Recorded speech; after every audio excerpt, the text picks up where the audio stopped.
which worries me because I think it's a much bigger, deeper attack.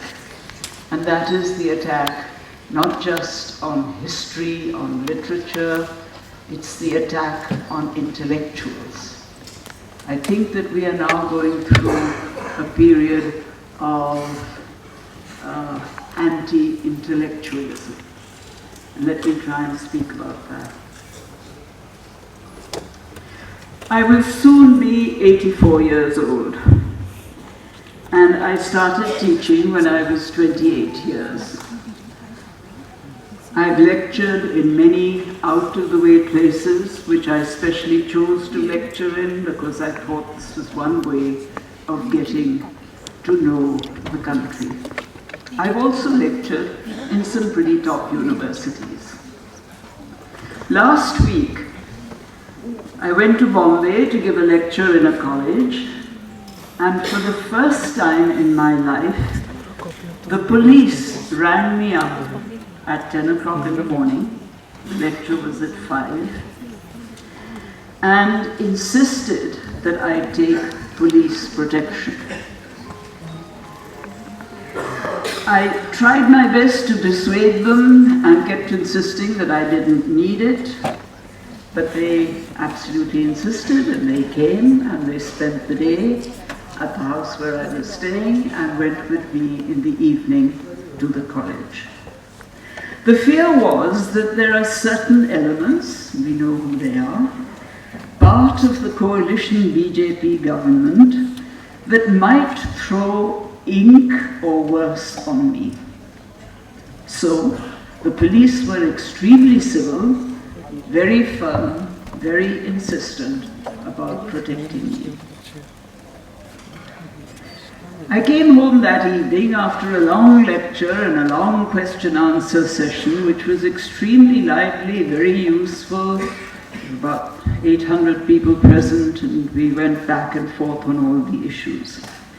I came home in the evening feeling deeply depressed, because after 68 years of independence, I thought it is not possible for an academic to give an academic lecture on the subject of secularism without needing police protection.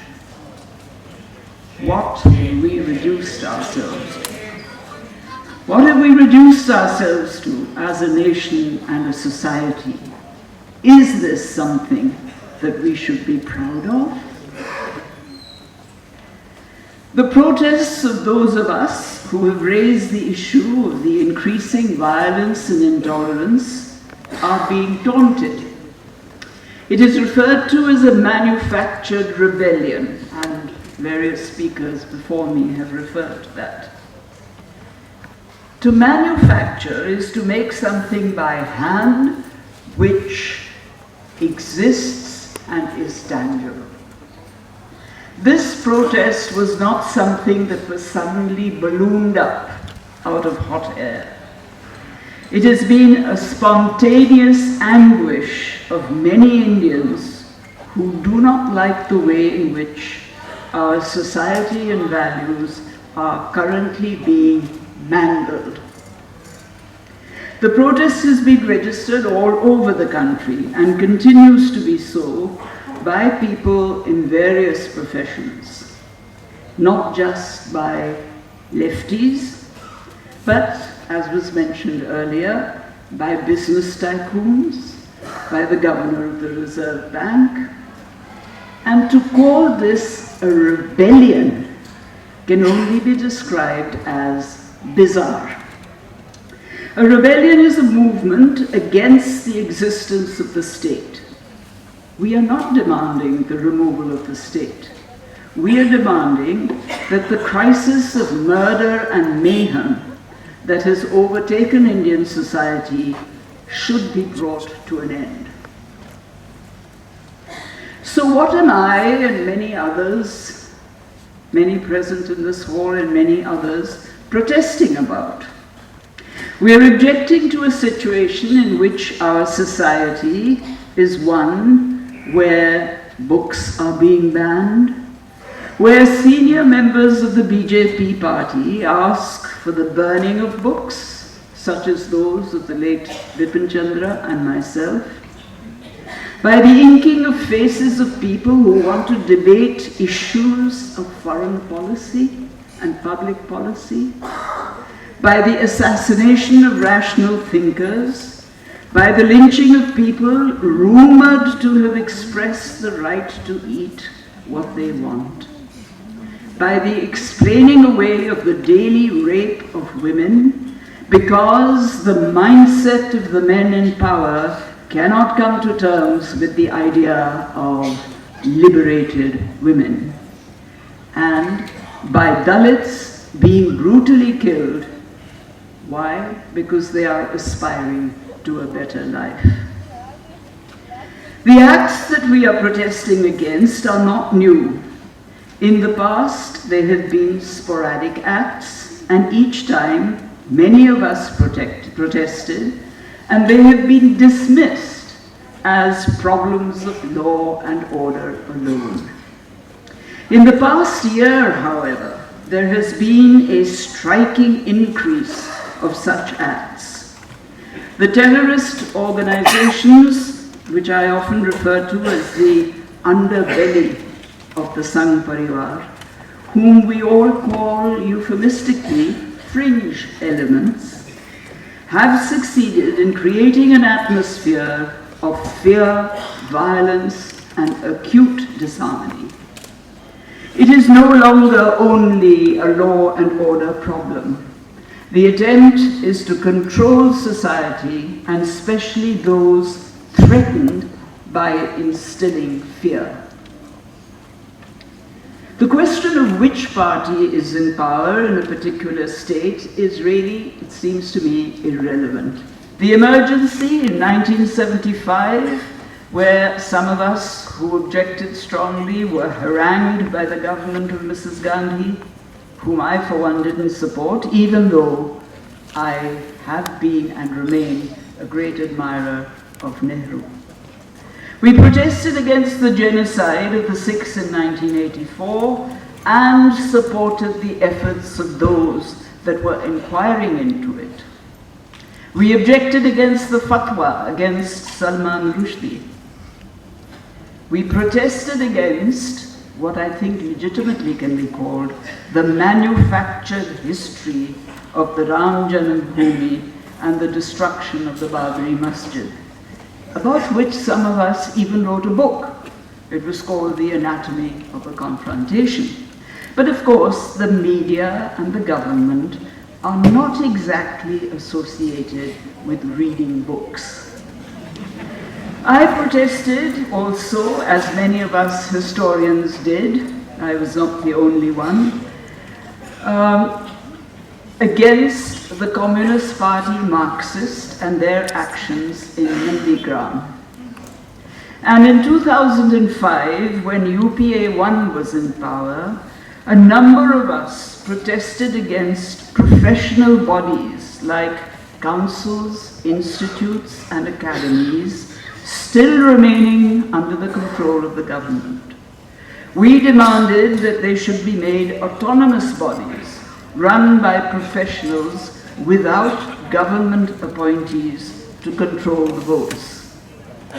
And more recently, some of us also protested against the fatwa condemning A.R. Rahman. When I look back on this, I seem to think that I've spent all my life doing two things. One, writing heavy tomes on history, which most people find difficult to read, and actively protesting against the curtailing of the freedom of speech and human rights. And yet, I am described as someone who never protested. Why don't the BJP and the RSS and the media do some little homework on the people whom they rush to accuse of being prejudiced? When the media and political parties tell such blatant lies about people, one loses all respect for them. The latest media report, which is rather amusing, states that I have also returned the 2 awards, Padma Awards, given to me by the government. Of course, the joke is that I never accepted the awards, so I have nothing to return.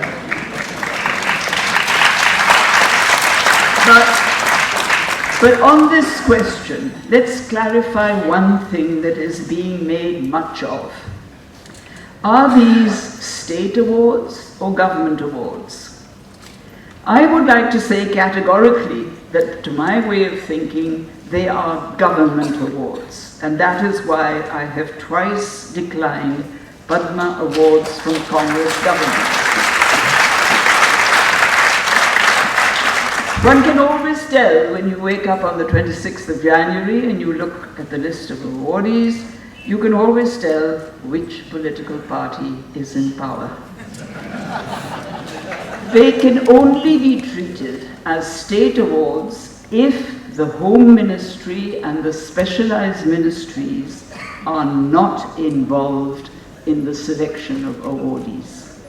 So, the question, the accusation that has been made, the question that has been raised that we are insulting the nation by returning the awards is simply not a viable question.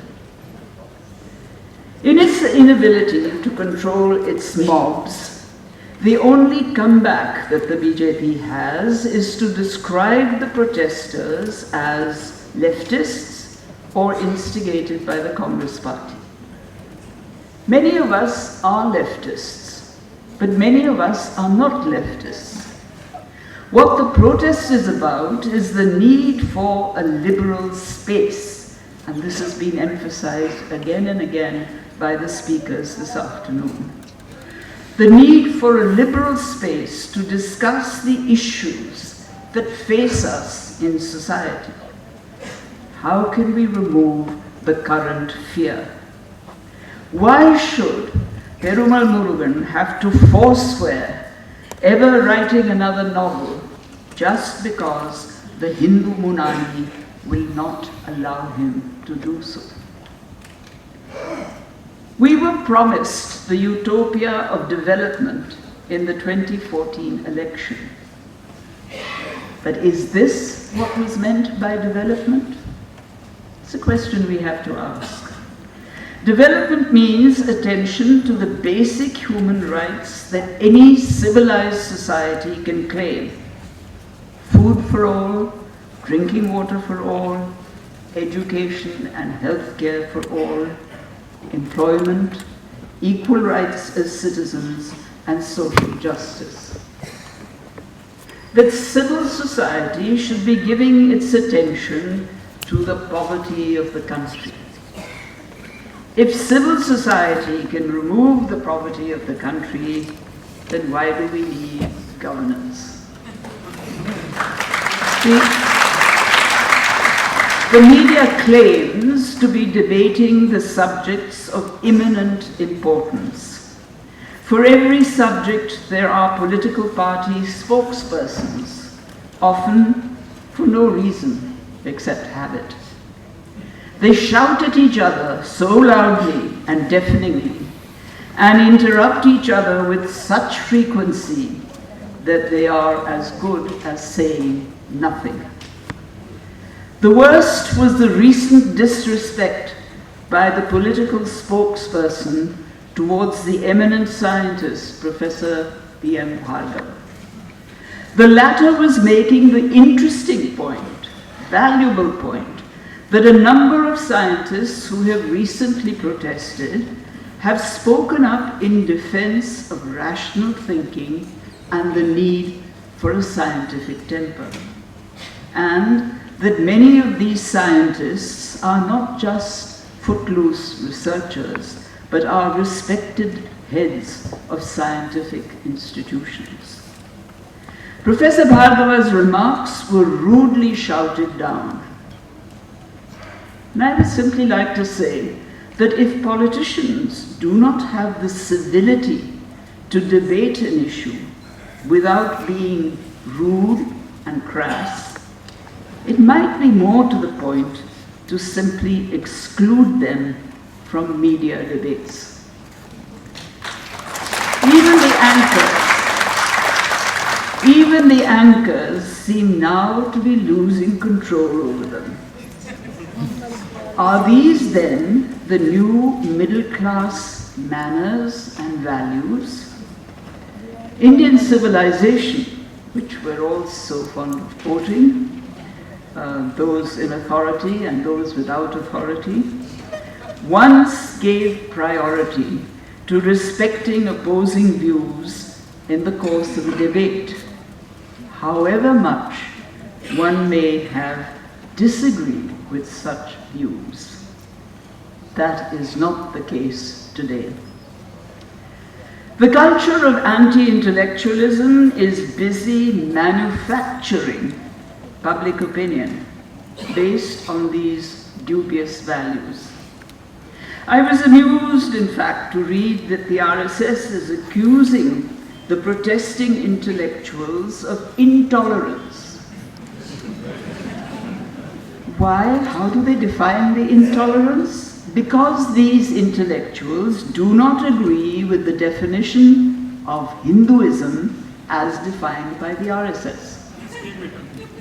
Does this mean that the intellectual must conform to just the one ideology put out by the RSS? Debate does require a civil dialogue. Given that the followers of the RSS believe that they must spit venomous abuse at those that disagree with its ideology, and I speak from experience, there can be no dialogue. But if there is to be a wider dialogue, then inevitably one has to ask the question of how we proceed to do this. Do we demand that the present government cleanse itself by disassociating the government with those in the party that make or insinuate hate speeches and indulge in acts of violence and terror, the kind of thing that any good, responsible government would do? It can perhaps even return to its agenda of trying to bring in development without justifying the activities of the underbelly of the party. This means postponing smart cities and bullet trains and focusing on the essentials of human needs so desperately requiring priority. It can make professional bodies autonomous and answerable to peers and professionals for their actions by removing the control of government appointees and thereby improving, actually, the intellectual quality of such institutions as well. The bona fides of the government might improve if there was extensive consultation and participation in governance by those qualified to do so, and not just by a small group of people belonging to a particular political party. The question is, and this is where I'll stop, the question is, will this happen? Thank you.